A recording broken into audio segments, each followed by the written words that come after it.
oraciones, amuletos, conjuros, inciensos o melodías para atraerlos.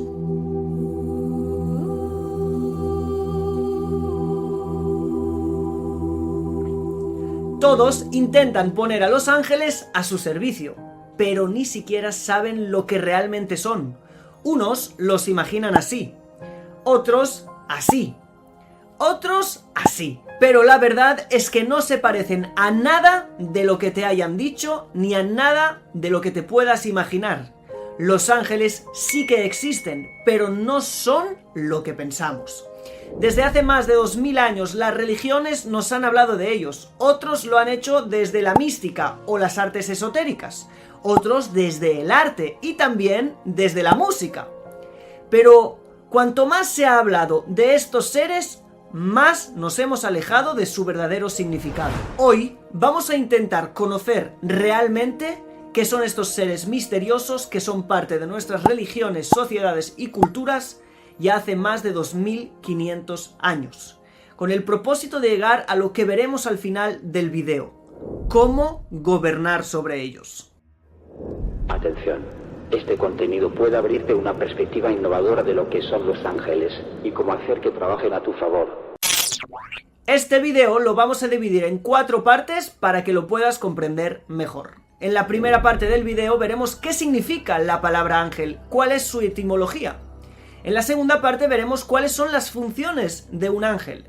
En la tercera veremos qué son realmente los ángeles. Y en la cuarta y última parte hablaremos de cómo podemos gobernar sobre ellos y que de alguna manera nos sirvan y trabajen para nosotros. Empecemos por la primera parte. ¿Qué significa la palabra ángel? La palabra ángel en hebreo es malaj.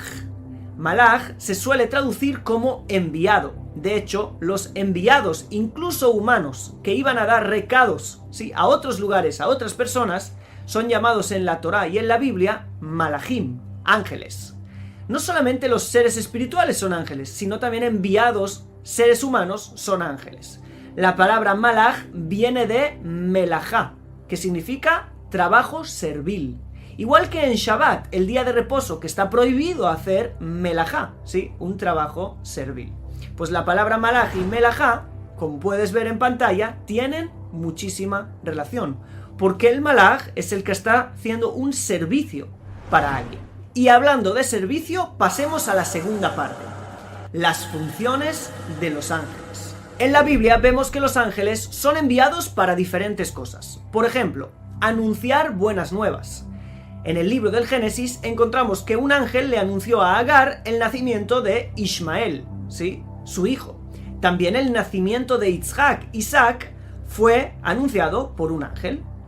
Otra cosa que podemos ver que los ángeles hacen es transmitir una orden de Dios al hombre.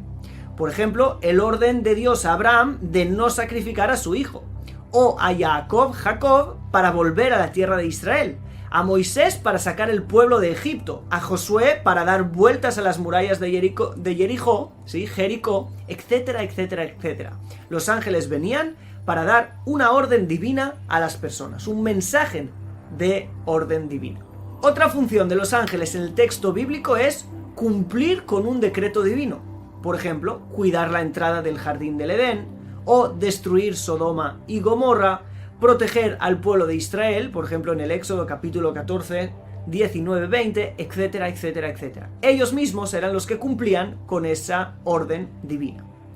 Otra función era explicar e interpretar visiones proféticas, como por ejemplo la visión de Zacarías o la visión de Daniel. Zacarías en el capítulo 2 y Daniel en el capítulo 8. Allí vemos que el ángel le explica la visión que tuvo.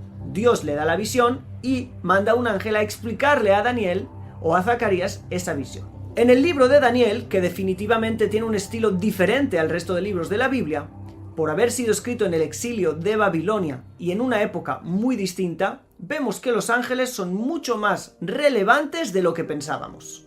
Decretan las cosas que serán hechas en la tierra, como dice por ejemplo en el capítulo 4, verso 14. Por decreto de ángeles fue decretado.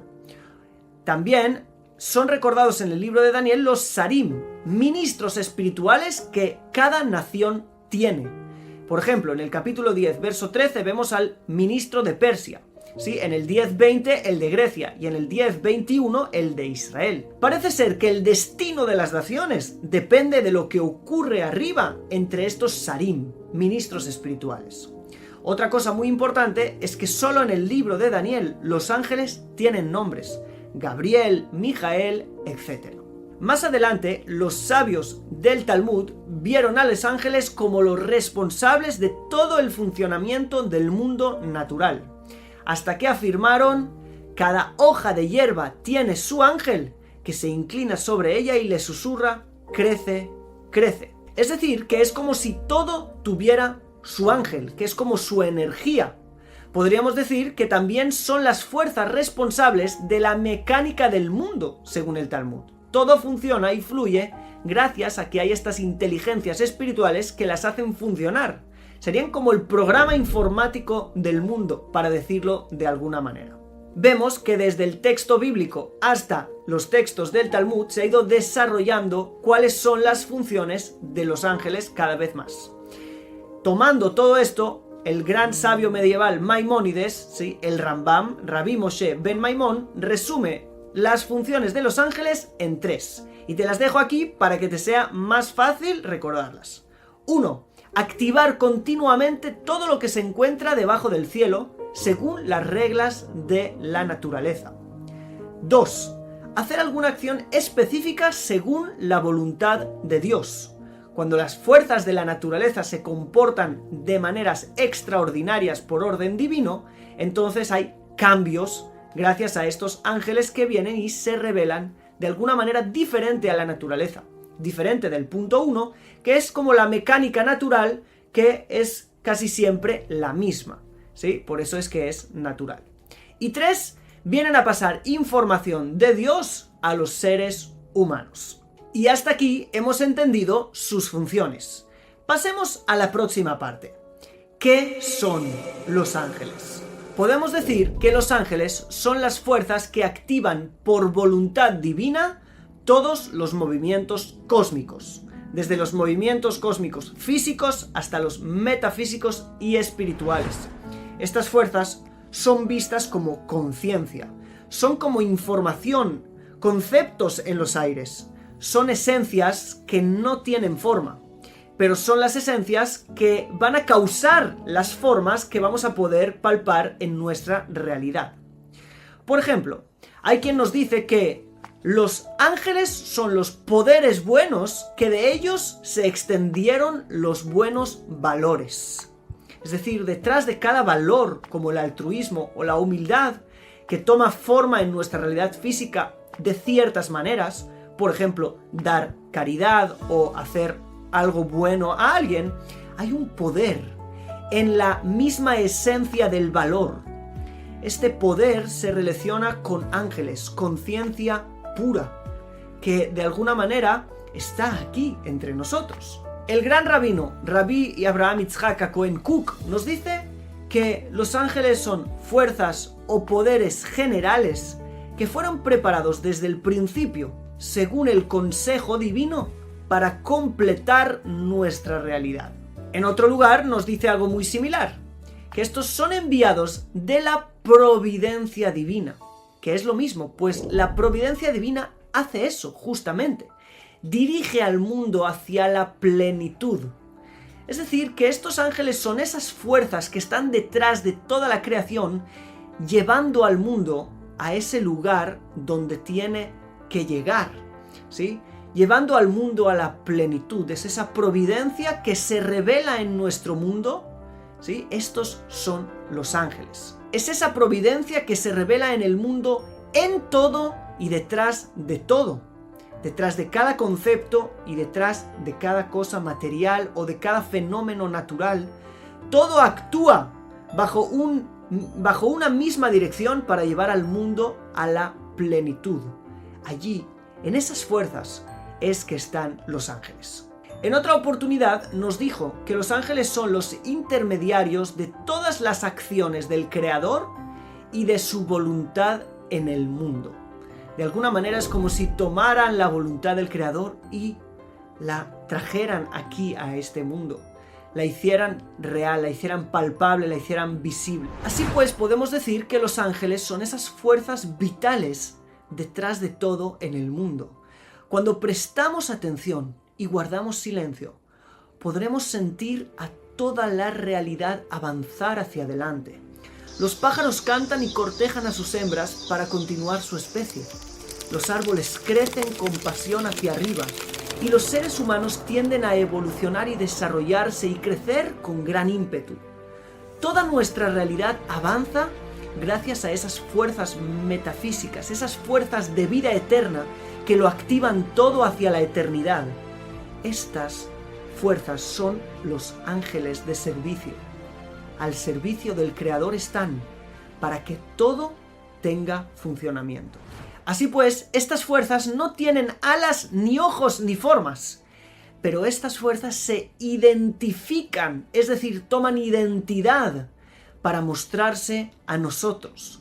Nosotros los podemos ver en visiones espirituales, obviamente, a partir de conceptos materiales, porque nosotros no sabemos dibujar otra cosa que conceptos materiales.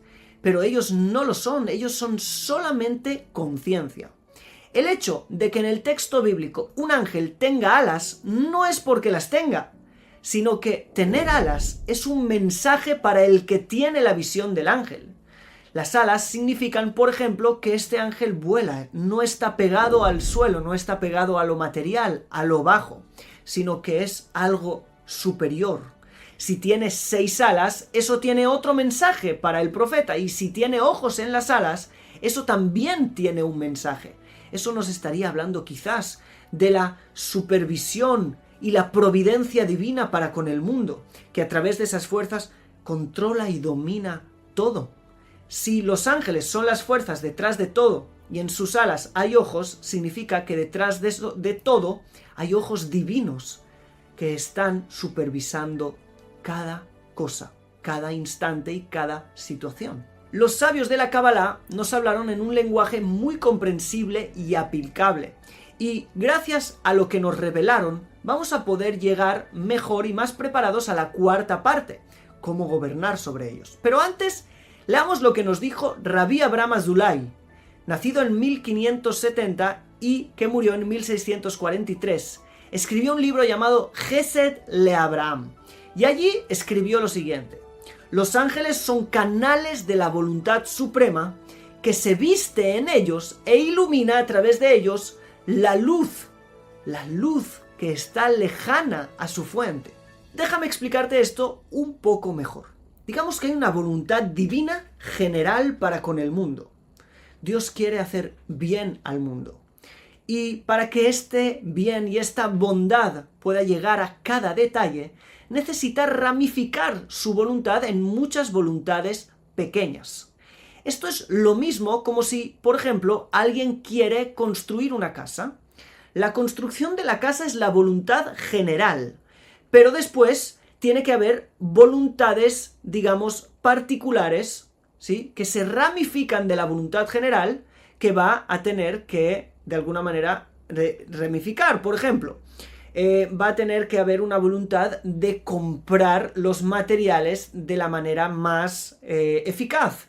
Va a tener que haber una voluntad de conseguir a las personas adecuadas para la construcción. Va a tener que haber una voluntad de una estética específica.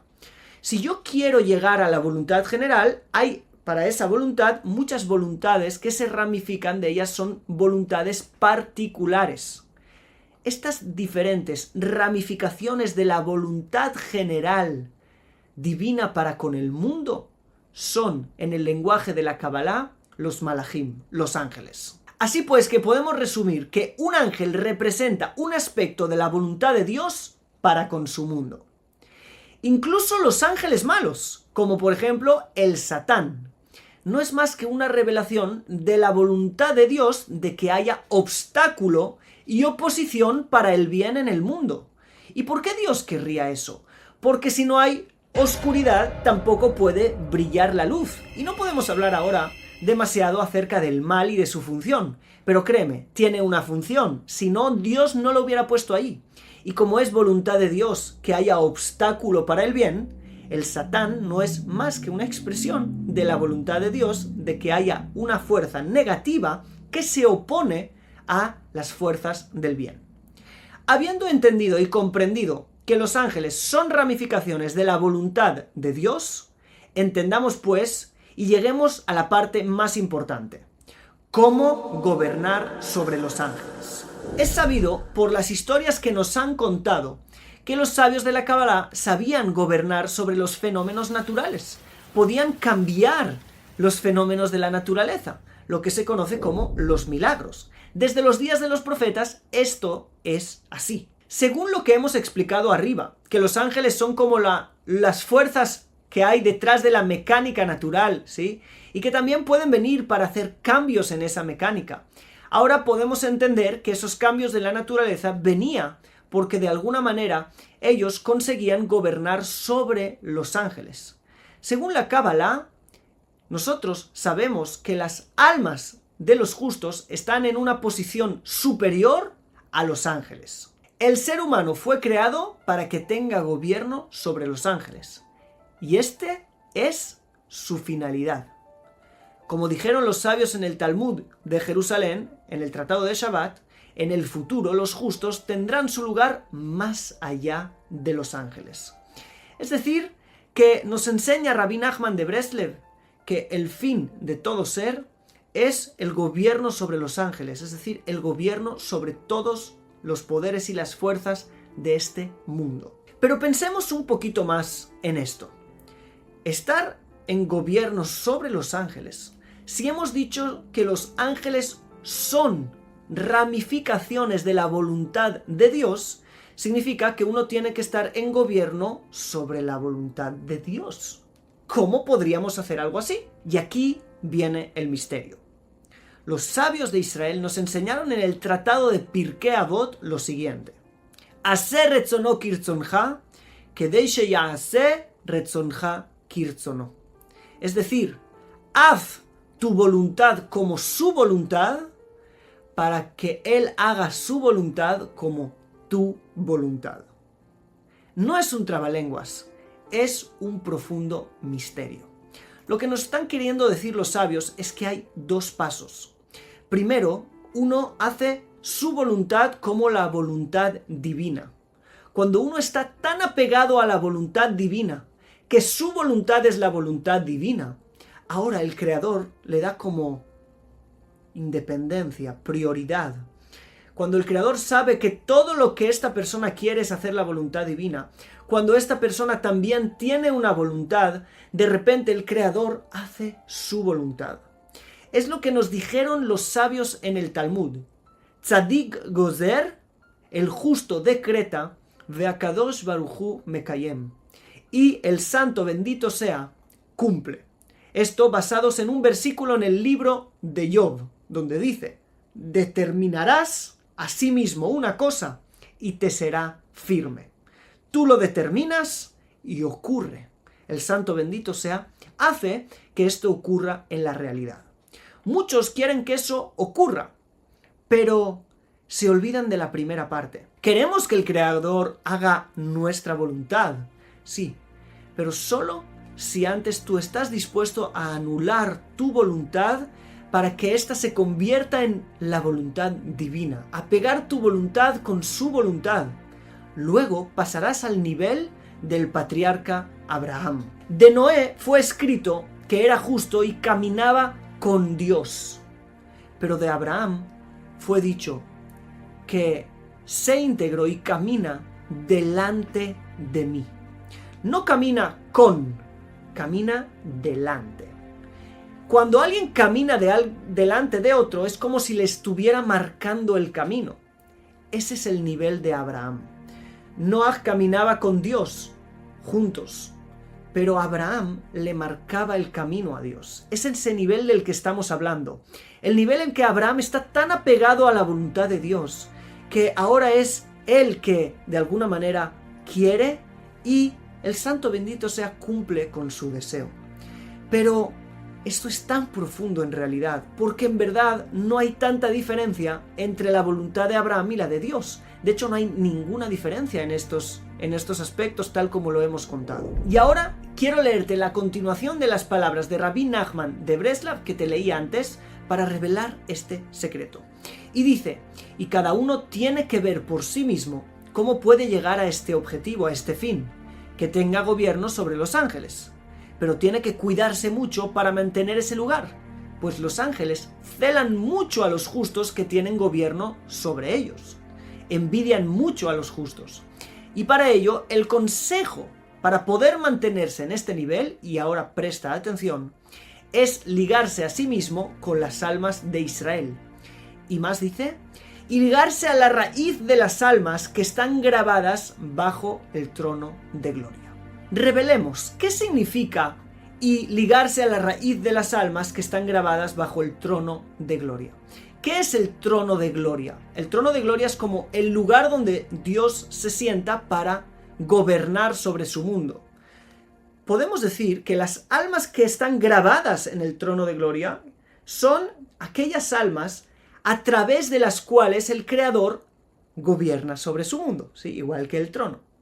Ahora, de alguna manera estas almas fueron sacadas de allí y viven en el mundo, pero son trono de gloria. Dios las usa para gobernar sobre su mundo, gobernar es hacer acciones en el mundo. De alguna manera podemos decir que el ejercicio de ligarnos a la raíz de las almas que están grabadas bajo el trono de gloria es ligarnos a ese propósito divino que el Creador nos ha marcado porque somos canales de luz y a través de nosotros el Creador quiere hacer algo en el mundo. Ahora nosotros estamos cumpliendo un propósito interno, un propósito personal, pero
esto no es más que una pieza de un puzzle en la gran voluntad del Creador.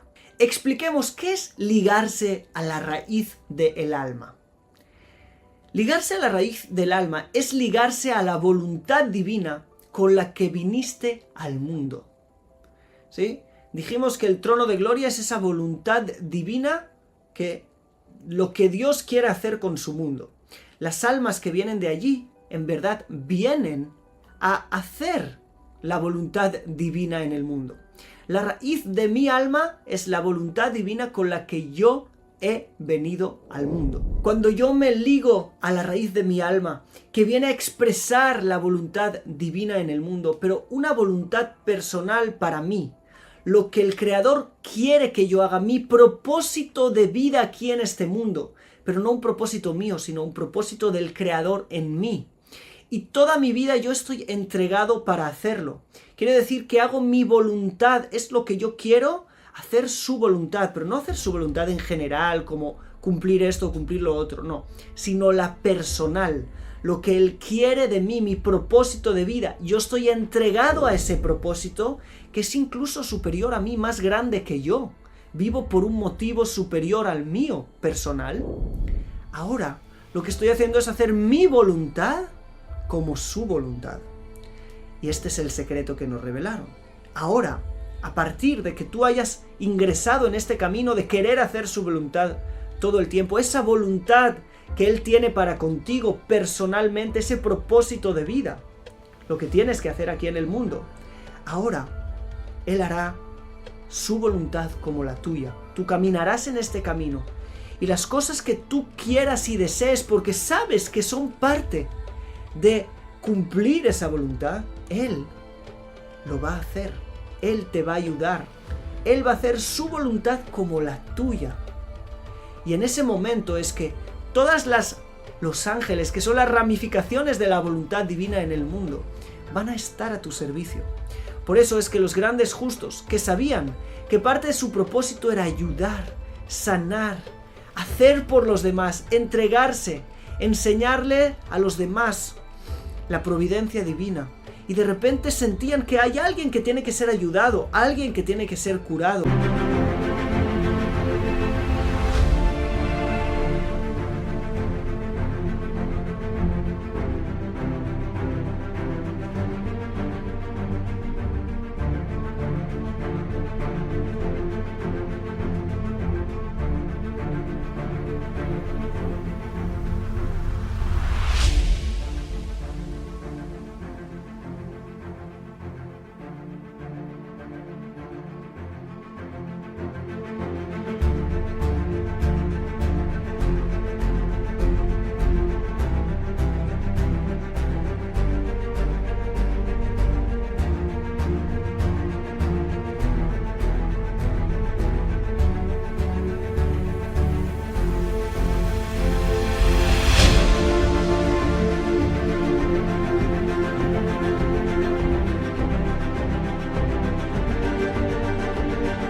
Alguien que tiene que ser ayudado para tener hijos. De repente una bendición suya lo cambiaba todo.